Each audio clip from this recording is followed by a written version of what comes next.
What's going on YouTube? It's your boy Matan from Team Eldritch Gaming coming at you with a brand new deck profile, guys. I'm here with a very good friend of mine, and go ahead and introduce yourself to the world, man. My name is Griffin, and today at our locals I played Thunder Dragon Punk. So we can just show you all what I played. For sure. Any shout outs before we get into the profile?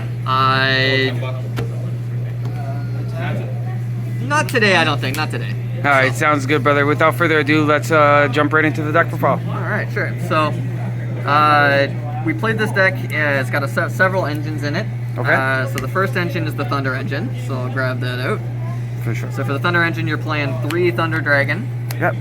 You're playing 3 Thunder Dragon Roar, and you're Yep. playing 3 Thunder Dragon Dark. So we were playing these 6. The Roars and the Darks are the best ones. Yep. So we're trying to maximize on the amount of times we see these when we mill. So that's why we're playing them at 3. This one's also great for Titan, which we use as a way to help break boards. So, and it's a good discard fodder. Yeah. For our 1-ofs and 2-of Thunder Dragons, we're playing Thunder Dragon Hawk. Yep. 2 Matrix, because this card doesn't work at 1. 1 Thunder Dragon Duo, and then the 1 Thunder Dragon Lord. This card is horrible. I highly recommend you cut it, but I played it because I think it looks cool. And then we are playing 2 Thunder Dragon Fusion. Yep. 3 Allure of Darkness, and 1 Golden Sarcophagus. So these are just sort of, this is at the end, you search this at the end of your combo to make Titan. Yep. And these are great ways to facilitate starting Thunder lines. Sounds good. For the Punk stuff, we're playing about 10 cards. We're playing 3 Xiamen, Yep. 3 Ogre Dance, 3 Foxy Tune, and the 1 Deer Note. So we're just trying to use these cards to get into Chaos Ruler. The best Yep. cards that Thunder have ever gotten is the Chaos Space stuff and the Chaos Ruler. So trying to facilitate getting into Chaos Ruler as much as possible is what this engine is doing to help us get into more plays. Yeah. So, question: have you ever bricked with this deck? Every game, or every match I brick at least once. Okay. It's a little inconsistent, but the ceiling is insane. Okay. Sounds good. We're also playing 3 Telly for the Punk stuff, just to help get out the Xiamen. So for our Chaos stuff, we are playing 1 White Dragon, 1 Black Dragon, 1 Levianeer, 1 Chaos Creator. This card's a bit iffy. It's really insane when it goes off, but it's not always something that you search, and because it's the one we don't see very often, and the 1 Chaos Hawk, which sometimes we Foolish Burial with Shooting Riser Dragon. Yeah. And then we're finishing it off with 3 Chaos Space. This card is super helpful for getting a Light and Dark in the grave, or sometimes if you open Thunders, getting those in the grave as well. Oh wow. So, Griffin, how many engines do you have in this deck in total right now? Well, it's about 3 plus the Red Rose stuff, so that's like 4, and then a couple 1-ofs, so about 4 engines. Okay, sounds good. Then we're for like 1-ofs, we're playing the Destrudo, which is an amazing mill target, helps us make Shooting Riser Dragon. Fairy Tale Snow, which is also what we send off Shooting Riser Dragon if we don't mill it. Jet Synchron as a Hawk target, and Red Rose Dragon and Rox Rose Dragon as other potential Hawk line targets with the 1 Basil Rose shoot.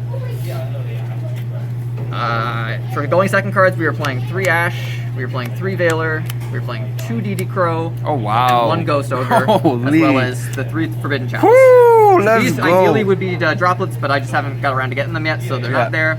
The DD Crow and the Veilers are great because when you Chaos Ruler, these allow you to, these are targets that you can add back to your hand as follow-up plays. And Ash is just great, and Ogre is a 1-of because you can bring it out off E-Telly on your opponent's turn, and sometimes you open it, and sometimes it's useful, sometimes it's not, but we're only playing 1 for that reason. And then we're finishing off with the 1 Called by the Grave. Oh wow, that's insane of a deck. Holy. So for the guys, extra make deck- sure you guys give this a huge thumbs up, please. For the extra deck, we're going to play 2 Thunder Dragon Titans. It's really important that we play 2. Yep. Because it's vital for the grind game. So Thunder Dragon Fusion, after it's been used, can banish itself to add Roar back to hand. Yep. Or sorry, to add Roar to hand, and then you can use Roar to get the Fusion back. And then when you activate Fusion, you can shuffle back an already used Titan, as well as the Roar and any other Thunder monster, to summon the other Titan. And that will allow you to keep a recursion loop going of always having a Titan in the extra deck, always having a Fusion in the grave to get Roar, and then a Roar in the deck. Konami, bring Colossus back up to 1. Let's go. If I would love that more than anything. I know it's not coming back. You never know at this point, bro. But another really good thing about this end combo, we're trying to end on this with at least 1 pop among our other pieces. For sure. Traditionally, we're gonna we get the 1 Psychic and Punisher. This card's not too hard to make in this deck, and it's very strong. So it's a great going second card. Sometimes we make it going first, depending on what our board looks like. How many times have you brought out Psychic and Punisher on your first turn? I would say like like 3 or 4. Like I've only played this deck like 15 times in like tournament matches, so like I haven't had a lot of chances to try it. But going first against some decks, it's just kind of like it's really difficult to out. Yeah. And sometimes you end up with just like a red rose, and like a level 3 or like a chaos creator and no extender, and this is just the only kind of play you can make out of that. I'll let you want to make an IP if you have it already. Sounds good. We also have a hot red. This is the ideal end piece with Jet Synchron and Chaos Ruler. Yep. Which we are also playing of. This card is the best card in the deck. We are trying to make this every single game if we can. This card is so busted. Milling 5 is great, especially when you do it with the Punk engine. You also get to make the Zombie Vampire after, and you get to mill 9 cards, which is huge value for this deck because we want stuff in the graveyard. And then Tell me something. Does that Synchro Calamities? Does that work with your deck?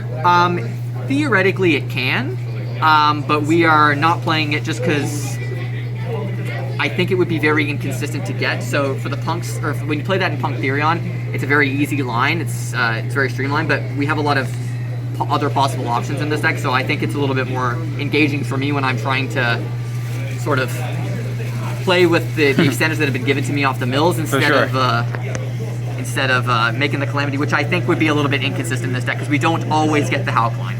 For sure. And then the Shooting Riser Dragon. This is just an amazing card, especially if you mill Destrudo. Getting Snow to the graveyard is just super valuable. Yeah, definitely. Additionally, we're playing the two XYZ monsters, playing a Dingirsu, which almost never comes up, but sometimes if you have the Chaos Creator, it can, and it's really strong when it does. And we're playing the Zombie Vampire, which we always make after we make Chaos Ruler with the Punk stuff. We always go Deer Note, bring back Foxy Tune or Ogre, and then we mill 9. Just because the value is insane, and if we hit a tuner, we hit a tuner. If we don't, we don't. So how often have you brought these guys out? I bring this out every game.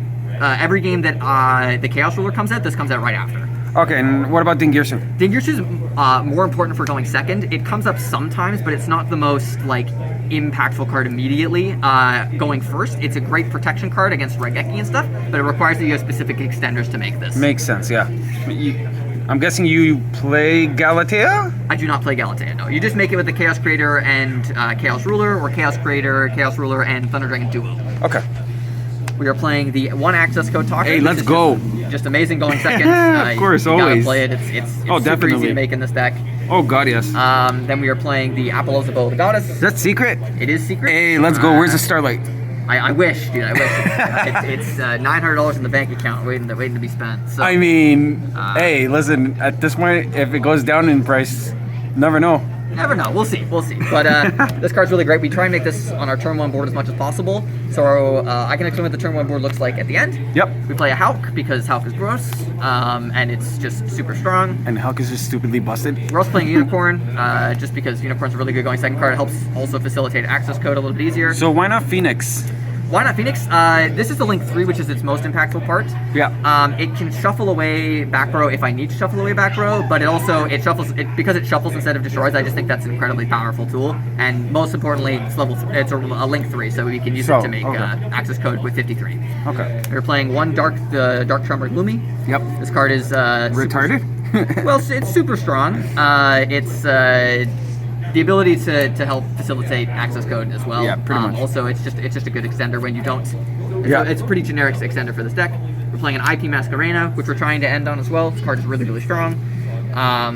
Wait, weren't you trying to bring this out today in your last round? I was 1 extender off, but if I was, then I would have played IP Masquerena. This is another reason why we're playing Unicorn, because IP plus Fairy Tale Snow, after we've used the Snow, shuffles away a card, which is really strong. That makes sense, yeah. And then we're playing the 1 Striker Dragon, which is just a way to facilitate the Chaos, the white and black baby dragons. Makes sense, yeah. For the side deck, this is really subject to change. I'm trying some different stuff, but this is just what's been useful. Pankratops, just the one of. It's kind of sacky, especially in 60, but I just think this card is actually so insane going second. I'm playing 2 Droll and Lockbird, which this Pankratops could just be a 3rd Droll and Lockbird. There's nothing wrong with that. Droll is really good against a lot of decks, but I wouldn't want to main it because it's not very good against some.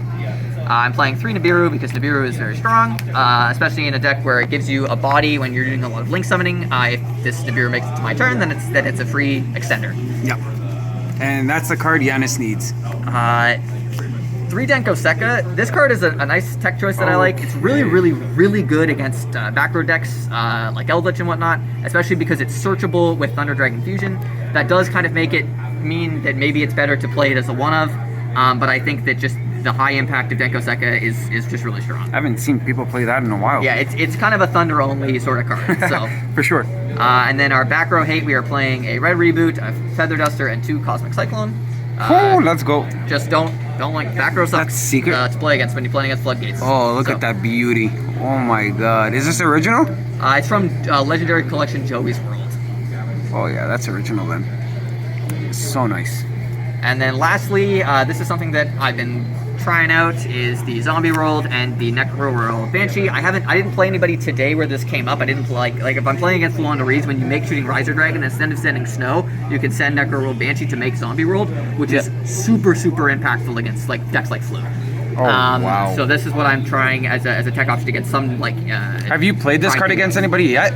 I have, and it was pretty good when I did get it off, but it's not. It hasn't come up super often, but I think it's just the matchups that I'm playing. So I might take it out and try something else. Okay. All right, Griffin. Thank you so much for this amazing deck profile, bro. Your deck is insane.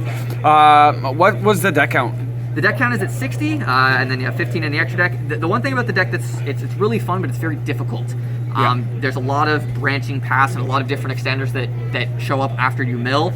But the ideal end board, which I can show you really quickly, you're going to try and end on a Thunder Dragon Titan, a Hot Red Dragon, an Apollosa with ideally 3 negates, but sometimes it's 2, an IP Masquerena. Oh, this is the board you ended on with against Giannis as well. Just missing the IP. Just missing the IP, yeah. And ideally, because you've milled so many cards, and if you've facilitated Shadraja, you'll also have a Snow engrave, so you can Snow, book a card, then you can turn these into Unicorn to shuffle a card. You still have a Titan, and if you have like a Thunder Dragon Dark in graveyard, when you summon Snow, you can banish the Dark to search for the white egg, or like the Dragon Matrix, so you can like discard it to pop a card. Plus you have 3 negates and the Omni from the Hot Red. That's the ideal sort of end board, but it's subject to change. Sometimes it's a little bit better. Sometimes you end up with Dingirsu in this spot as well, along with the Snow, and sometimes you end up with like no IP or just like a missing piece here. But, sounds good. But it's a lot of fun, really difficult, but really rewarding to play. All right, bro. Thank you so much, Griffin. Much appreciated, brother. No problem. Guys, don't forget to comment, rate, subscribe. Let me know what you guys think of this amazing deck profile today. Griffin, this is your first time on my channel, I believe. I think it is, yeah. Yeah. Guys, stay tuned for more deck profiles from him, because he comes up with amazing decks almost every time I see him. Also, guys, let's give Griffin a huge thumbs up for coming 16th place at Waterloo Regionals. Congratulations, and getting your invite. And with all that being said, guys, this is your boy Matan from Team Eldritch Gaming. Peace and out. Peace.